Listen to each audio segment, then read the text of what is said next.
నల్ల నల్లని వాడు నామాల గల్లవాడు ఉగ్రవు రామయ్యుడు ఏమంటాడు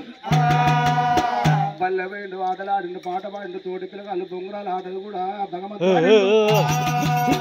తోటి పిల్లగాళ్ళకి చెక్క బొంగురం ఉగ్రం రామయ్యది బంగారు బొంగురం ఆడదేవతలు కోడదేవతలు తాతలు ముత్తాతలు పెట్టిన ఇత్తడి కంచి జురాగి రాత్రి పెట్టిన బండ్లు అటువంటి బొంగురవేణం ఆటలాడుతున్నాడు దేవుడు రామయ్య ఎవరు మాట్లాడంట ఉన్నాడే రామో రామో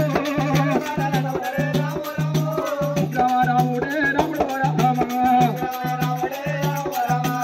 తోటి పిల్లగాళ్ళ కనుకనేమి బొంగురం ఆటలో కూడా ఉగ్రం రామ ఎత్తాడు తోటి పిల్లగాళ్ళ బొంగురం చెక్క బొంగురాలు పలపల పలపల నడబలుగుతాడు బొంగురాలు పలుకుతా అంటే పిల్లగాళ్ళ కళ్ళకు ఆ మొళ్ళు దాకి రక్తం పడపడ పడపడ వస్తుంటే ఇంటికి పోయి లోగిళ్ళ పేటికి పోయి తన తల్లి చెప్పుదాంటే ఓరి లంగాయల్లి కొడుకో ఆ దొంగాయల్లి కొడుకవురా లంగెల్లి కొడుకు రాజులు ఎక్కడి దొంగల్లి కొడుకు దొరదలు ఎక్కడి ఏమిటో ఉగ్రం రామయ్య అందుకే అన్న రామరాలం ముండ పెంచిన కొడుకు ఒక్కడే ముగ్గు తల్లి ఎత్తు ఒకటే అన్నారు ఇయ్యాలనుకునే నీకు ఎదురు చదువు ఇవ్వలేరు అనుకుంటా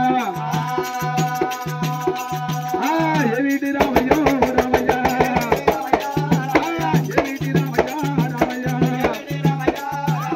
ఎవరి పాన ఇస్తారో రామయ్య అంటే ఉగ్రం రామయ్య అన్నడం బలారం అయ్యయ్యో ఇంటికి పోతే మా తల్లి ఉన్నది మా చెల్లె ఉన్నది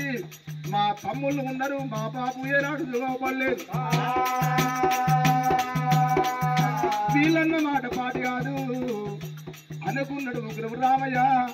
ముందుకు 3 అడుగులు వేస్తే అత్త మీద కోడళ్ళు ముత్తరాలు జలబిందలు పట్టుకొని వస్తా అంటే అమ్మ రాయి కూడా పెట్టిండు రామయ్య రాయి కూడా పెట్టిందే రామయ్య రాయి పట్టుకొని అత్త మీద కోడళ్ళు ముత్తరాలు జలబింద పట్టుకొని వస్తాను జలబింద కొడతానే